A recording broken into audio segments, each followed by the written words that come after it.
사도신경으로 우리의 신앙을 고백하며 1월 20일 기도회 시작하겠습니다. 나는 전능하신 아버지 하나님 천지의 창조주를 믿습니다. 나는 그의 유일하신 아들 우리 주 예수 그리스도를 믿습니다. 그는 성령으로 잉태되어 동정녀 마리아에게서 나시고 본디오 빌라도에게 고난을 받아 십자가에 못 박혀 죽으시고 장사된 지 사흘 만에 죽은 자 가운데서 다시 살아나셨으며 하늘에 오르시어 전능하신 아버지 하나님 우편에 앉아 계시다가 거기로부터 살아있는 자와 죽은 자를 심판하러 오십니다. 나는 성령을 믿으며 거룩한 공교회와 성도의 교제와 죄를 용서받는 것과 몸의 부활과 영생을 믿습니다.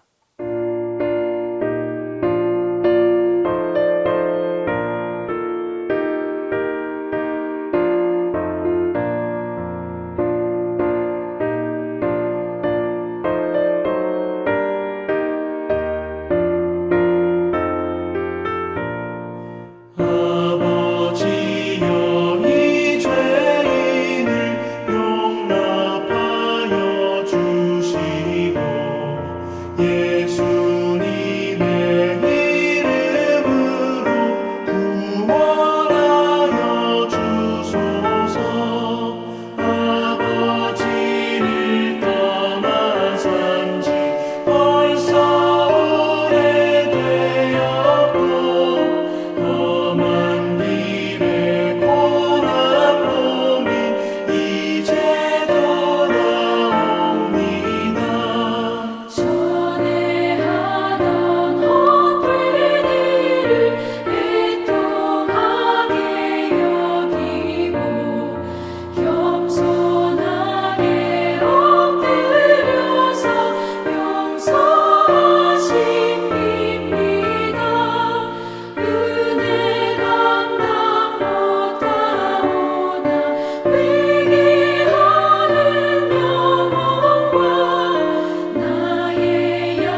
기도의 시간에 주신 하나님의 말씀은 창세기 45장 1절에서 8절입니다. 구약성경 창세기 45장 1절에서 8절입니다.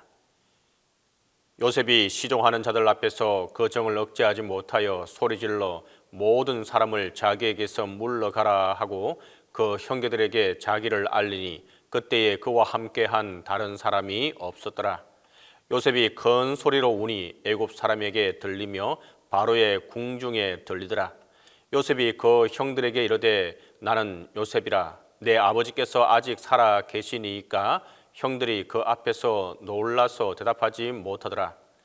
요셉이 형들에게 이르되 내게로 가까이 오소서. 그들이 가까이 가니 이르되 나는 당신들의 아우 요셉이니 당신들이 애굽에 판 자라. 당신들이 나를 이곳에 팔았다고 해서 근심하지 마소서. 한탄하지 마소서. 하나님이 생명을 구원하시려고 나를 당신들보다 먼저 보내셨나이다. 이 땅에 2년 동안 흉년이 들었으나 아직 5년은 밭갈이도 못하고 추수도 못할지라 하나님이 건 구원으로 당신들의 생명을 보존하고 당신들의 후손을 세상에 두시려고 나를 당신들보다 먼저 보내셨나니 그런즉 나를 이리로 보낸 이는 당신들이 아니요 하나님이시라. 하나님이 나를 바로에게 아버지로 삼으시고 그 온 집의 주로 삼으시며 애굽 온 땅의 통치자로 삼으셨나이다. 성경에 나타난 인물 중에서 예수님을 가장 많이 닮은 사람은 바로 요셉일 것입니다. 그는 형들에게 죽임을 당할 뻔했고 또 종으로 외국에 팔려서 가진 고생을 다 했지만 형들에게 원수로 갚지 않고 도리어 복으로 갚아 주었습니다. 이러한 그의 삶에서 우리는 죽어야 마땅한 죄인들에게 은혜를 베푸신 예수님의 사랑을 떠오르게 됩니다. 지난 22년 동안 깊은 갈등 속에 살아온 요셉과 그의 형제들은 인고의 세월 동안 서로 연단되고 훈련되어 이제 그때가 되자 드디어 다시 만나게 되고 화해와 사랑으로 하나가 됩니다. 오늘 본문은 요셉의 일생 중 가장 극적이며 감동적인 장면을 기록하고 있습니다. 본문을 살펴보면 먼저 1절에서 유다의 간곡한 호소와 자기를 희생시키려는 그의 탄원은 더 이상 요셉이 감정을 억제하지 못하도록 만들었습니다. 요셉은 유다를 통해 그의 형제들이 화해하고 있음을 확신하였고 뿐만 아니라 아버지 야곱과 동생 베냐민에 대한 사랑이 순수하다는 것도 알았습니다. 이제 그는 드디어 형제들에게 자신이 바로 요셉임을 밝혔습니다. 형들이 자신들의 과거에 대해 반성하고 있었고 또 인간적인 우애가 더 이상 그를 자제시키지 못했기 때문입니다. 큰 소리로 울며 요셉이 자신의 정체를 형제들에게 밝혔을 때 형들은 놀라 말문이 막혔습니다. 그들은 돈 몇 푼 때문에 미디안 사람들에게 팔려갔던 요셉이 애굽의 총리가 되어 있으리라고는 상상도 못했습니다. 그러하기에 형들은 요셉이 애굽의 총리가 되었다는 사실에 더욱 놀라고 있는 것입니다. 그들에게 있어 더 큰 충격은 그들은 요셉에게 용서받지 못할 큰 죄를 지었다는 사실이었습니다. 범죄 심리학에 의하면 범죄자들의 공통적인 현상은 극도의 불안감이라고 합니다. 요셉의 형들은 동생 요셉을 확인하는 순간 반가움보다는 자기들이 지은 죄에 대한 벌을 생각하고 있었습니다.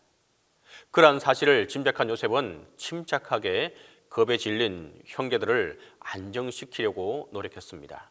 또한 요셉은 형제들에게 자기에게 가까이 오라고 말합니다. 그리고 요셉은 자신이 형들에 의해 애굽으로 팔린 것은 먼 미래를 내다보시며 역사하시며 하나님의 섭리임을 밝히면서 그들의 허물을 감추고자 했습니다. 5절을 다시 함께 읽겠습니다. 당신들이 나를 이곳에 팔았다고 해서 근심하지 마소서, 한탄하지 마소서. 하나님이 생명을 구원하시려고 나를 당신들보다 먼저 보내셨나이다. 요셉은 얼마든지 형님들을 원망할 수 있었습니다. 자신의 인생에 대해서 원망할 수 있었습니다. 그러나 그는 자신을 노예로 판 형들을 바라보지 않았습니다. 오히려는 그는 뒤에서 역사하시는 하나님의 섭리를 바라보았습니다. 오늘을 살아가는 우리들도 이런 요셉의 자세를 배워야 합니다. 만일 요셉이 4절에서 일어난 사건까지만 보았다면 형님들을 원망하고 살았을 것입니다. 그러나 요셉은 그 너머 역사하시는 또 그 너머 하나님의 섭리를 바라본 것입니다. 즉 5절 이하의 사건을 본 것입니다. 과연 우리는 어떻습니까? 혹시 눈앞에 나타난 현상들 앞에서 한탄하며 한숨 짓고 있지는 않습니까? 그래서 인생을 원망하고 주변 사람들을 원망하며 살고 있지는 않습니까? 나는 왜 이럴까? 아무개 성도는, 아무개 집사는 왜 정말 저렇게밖에 하지 못할까? 내 남편은, 내 아내는 왜 이럴까? 하면서 한숨 짓지 않습니까? 하나님의 사람은 오늘 나타난 일들의 그 너머에서 역사하시는 섭리하시는 하나님을 바라보아야 합니다. 협력해서 선을 이루시는 하나님을 바라보아야 합니다. 요셉처럼 이 하나님을 바라봄으로 원망을 몰아내시기 바랍니다. 또 불평을 몰아낼 수 있기를 바랍니다. 한숨을 몰아내는 저와 여러분이 될 수 있기를 바랍니다. 그런데 요셉이 이러한 멋진 믿음의 사람이 된 가장 큰 원동력은 무엇이겠습니까? 그것은 바로 연단이라고 하는 하나님의 도구였습니다. 로마서 5장 3절의 말씀처럼 환난은 인내를, 인내는 연단을, 연단은 소망을 이루어 오늘날의 요셉이 탄생한 것입니다. 그러므로 우리가 기도할 때 환난이나 고난이 없게 해달라고 기도할 것이 아니라 환난이 오더라도 그것을 인내로 소망으로 이겨나갈 수 있는 용기를 달라고 기도하는 것이 가장 성도다운 모습이라 할 수 있을 것입니다. 요셉이 드디어 자신의 신분을 밝혔습니다. 그리고 가나안 땅에 있는 아버지 야곱의 가족들을 모두 초청하게 됩니다. 이처럼 우리 또한 하나님의 백성에게 닥치는 시련과 환난은 때가 되면 반드시 물러가고 하나님의 참된 위로와 기쁨의 열매가 맺힐 것을 믿음으로 받아들임으로써 오늘도 기쁨으로 하루의 삶을 하나님께 드리는 우리 모두가 될 수 있기를 간절히 바랍니다. 함께 기도하도록 하겠습니다. 먼저는 하나님의 섭리를 바로 알아갈 수 있게 해달라고 기도하겠습니다. 두 번째로 원망을 용서로 바꾸어 가는 삶을 살 수 있게 해달라고 기도하겠습니다. 세 번째로 나의 힘이신 주님의 능력으로 용서하며 살 수 있게 해달라고 기도하겠습니다. 이 세 가지 기도 제목을 가지고 함께 기도합니다. 주님, 오늘도 주님의 말씀을 그리고 주님의 섭리를 알기 위해 기도하며 나아갑니다. 주님, 실패를 두려워하지 않게 하여 주옵소서. 실패를 통해 하나님의 음성을 가장 뚜렷하게 듣게 하시고 실패를 통해 하나님의 뜻을 발견하게 하여 주옵소서. 실패가 하나님의 은혜임을 깨달을 뿐만 아니라 어려움을 딛고 다시 일어설 때 몸도 마음도 신앙도 더욱 튼튼해지는 복을 받게 하여 주옵소서. 우리의 앞길에 실패와 좌절이 밀려올 때에 주의 도우심을 기도로 바라보게 하시고 비상하는 독수리와 같은 힘과 용기를 주옵소서. 환난날에 주를 부르게 하시고 앞을 가로막고 있던 문제가 변하여 디딤돌과 간정거리가 되는 전화위복의 놀라운 은총을 받게 하여 주옵소서. 인생의 모든 어려움과 고난을 협력하여 선을 이루시는 하나님의 경륜과 섭리 안에 있음을 우리가 눈으로 또 우리의 믿음으로 우리의 마음으로 볼 수 있게 하여 주옵소서. 주님, 인생길에 감당하기 어려운 문제를 만날 때 그것을 주님의 징계와 재앙으로 보는 불신앙에 빠지지 않게 하여 주옵소서. 불평과 원망의 제약을 짓지 않게 하여 주옵소서. 하나님의 뜻은 오직 평안과 소망임을 언제나 잊지 않게 하여 주시고 잠시의 고난을 연단으로 여기고 인내할 때에 소망과 평강으로 귀를 열어주시는 하나님의 은총을 누리게 하여 주옵소서. 실패와 고난이 하나님의 실존을 경험하는 은혜의 장이 되게 하시고 우리에게는 신앙의 참 교육이 되게 하여 주옵소서. 어둡고 힘겨운 터널을 지나 튼튼한 영혼으로 자라나며 하늘 나라를 소망하며 살아가는 믿는 자의 복을 경험하는 은혜를 주옵소서. 수고하고 무거운 짐진 영혼을 부르시며 언제나 피난처가 되시며 나의 힘이 되시는 그 하나님을 믿고 나아갑니다. 주님, 지금 나와 함께 하시는 하나님께서 그 옛날 믿음의 선진들을 지켜주신 것처럼 그 동일하신 하나님께서 우리들도 지켜주시고 인도해 주셨다는 고백을 하며 나아가게 하여 주옵소서. 하나님은 살아 계시는 분입니다. 이 세상을 창조하시고 그저 세상 밖에서 머물러 계시거나 기계적인 하나님이 아니라 우리와 함께 하시고 우리의 생사 화복을 직접 주관하시는 분이심을 믿고 나아갑니다. 하나님은 용사이심을 믿습니다. 하나님께서 그의 백성들을 위해서 친히 싸우시는 용사이신 것을 믿습니다. 우리 모두 각자의 삶에서 살아 계시고 역사하시는 그 하나님을 바로 나의 하나님으로 고백하게 하여 주옵소서. 하나님은 나의 힘이시고 나의 노래시며 나의 구원이시라고 담대히 선언하게 하여 주옵소서. 하나님의 살아 계심을 만방에 선포하며 고백하며 살아가는 2022년이 되게 하여 주옵소서. 주님, 특별히 담임 목사님과 함께 해주시고 담임 목사님에게 힘을 더하여 주옵소서. 그래서 그 맡으신 일들을 잘 감당해 나가게 해주시고 지치지 않게 하시고 하나님께서 붙들어 주시옵소서. 이제는 주님께서 가르쳐주신 기도로 기도해 마치도록 하겠습니다. 하늘에 계신 우리 아버지, 아버지의 이름을 거룩하게 하시며 아버지의 나라가 오게 하시며 아버지의 뜻이 하늘에서와 같이 땅에서도 이루어지게 하소서.